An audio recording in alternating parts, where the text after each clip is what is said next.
मेरे दोस्तों, एक सवालात आया है कि मैयत की दावत कुरान और हदीस से कहीं साबित नहीं है। फातिहा साबित है, मगर मैयत की जो दावत है वो कहीं से साबित नहीं है। गम के मौके पे फातिहा के बारे में बताया गया, वो भी गरीबों के लिए, मिस्कीनों के लिए, फुकरा के लिए। ऐसा नहीं कि ताजिरों के लिए है और गांव की रवाज के लिए है। जो पैसे वाले हैं उनको पूछा जाए, जिनके घर में चूल्हा बराबर प्रॉपर्ली जलता है उनको पूछा जाए। या एक रवाज बनी है, मैयत में दावत का कहीं जिक्र ही नहीं।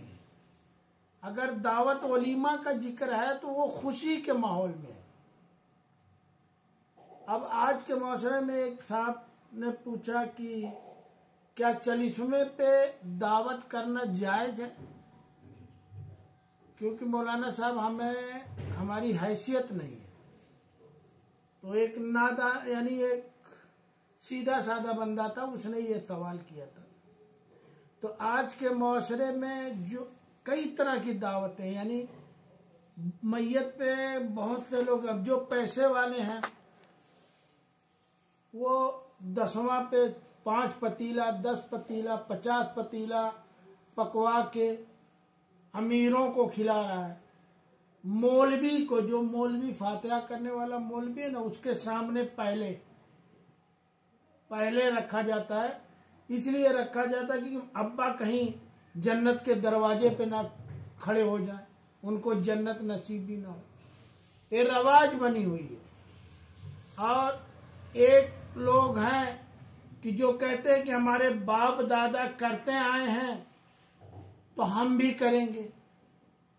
एक तो पैसे वाले वो दिखावा के लिए करते हैं, दूसरे ये हैं कि हमारे बाप दादा ये करते आए हैं, हम भी करते आएंगे। अब उसमें मरता कौन है? एक गरीब आदमी जिसके पास हैसियत ही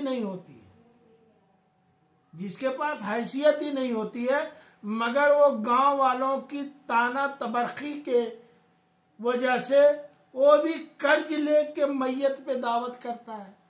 10वां चलीसवां है, 10वां पे, चलीसवां पे, तीजे पे वो भी दावत करता है। तो मेरे भाइयों, मेरे दोस्तों, ये जो रवाज है ना, इसको बिल्कुल बाइकाट करें। ये बहुत बड़ा बिद्दत है।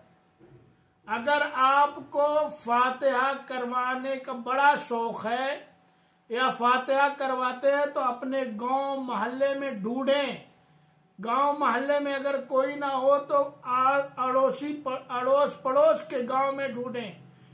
किसी बेवा की मदद करें जिसके घर में ढंग से चूल्हा ना जलता हो और जिसके कोई कमाने वाला ना हो, उसकी जिंदगी बड़ी परेशानी में कटती हो। तो आप अपने बाप के लिए उसको 1 कुंटल गेहूं, 1 कुंटल चावल, थोड़े तेल बाव दे दे, ताकि उसके कुछ दिन खुशी से गुजरे। ऐसे लोगों को देने का मतलब है कि ये रिसाले सबाब है। इसमें आपके माँ बाप की मगफिरत होगी। ऐसा नहीं कि गांव के प्रधान को खिलाएं, चेयरमैन को खिलाएं, मंत्री को बुलाएं और दिखावा करें कि हम अपने बाप की मैयत पे इतनी जबरदस्त दावत किए हैं। नहीं, ये सब बिद्दत है, ये कहीं से साबित नहीं है।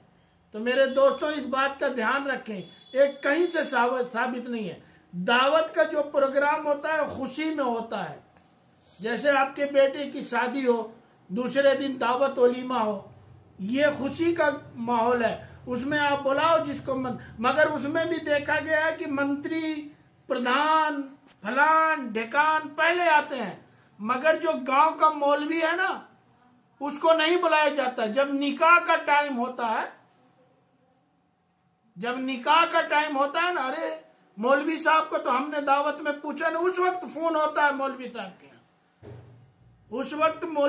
के यहाँ, फोन होता है कि मौलवी साहब, हम माजरत करते हैं कि हम आपको भूल गए थे, आइए आपका खाना तैयार है।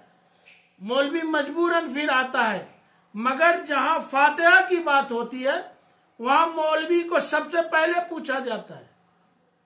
इसलिए पूछा जाता है कि कहीं मेरे अब्बा जन्नत के दरवाजे पे ना रोक लिए जाए, इसलिए मौलवी को बुलाना जरूरी समझते हैं। तो मेरे भाई, ये जो फजूल खर्च है, इनको बंद करें। ये जो बिद्दत की रवाज है, इसको बंद करें। अगर आपको मदद ही करना है, अपने माँ बाप को रिसाले सवाब पहुंचाना ही है, तो किसी मदरसे पे दे दें, किसी यतीम खाने में दें, किसी गरीब लड़की की अपने बाप के नाम पे किसी गरीब बेवा की मदद करें, माजूर की मदद करें। जो आपके मोहल्ले पड़ोस या पड़ोसी के गांव में जो फुकरा हैं, जो गरीब हैं, जो मिस्कीन हैं, उनकी मदद करें, ताकि आपके अपने बाप के नाम की उनकी मदद करें, ताकि आपके बाप को रिसाले सवाब पहुंचता रहे। अब रमजान का महीना सामने आ रहा है, आपके वालिद वालिदैन का अगर इंतकाल हो गया है, अगर उनकी कुछ रोजा नमाज में कोताहियां हुई हो, तो किसी बंदे को 1 महीने का खर्चा दे दे कि हमारे बाप के नाम का रोजा रख लें, शायद है कि फिर उनकी कुछ मगफिरत हो जाए। किसी को 1 जोड़ा कपड़ा अपने बाप के नाम का पहना दो, उनकी मगफिरत होगी। मस्जिदों में कलाम पाक खरीद के रख दो, जब तक वो पढ़ते रहेंगे आपके बाप को सवाब मिलता रहेगा। नहीं, फजूल खर्चिया, दावत, दिखावा, ये करने में आप सबसे आगे हैं, मगर जो जरूरियात है उसमें कहीं नहीं है आप लोग।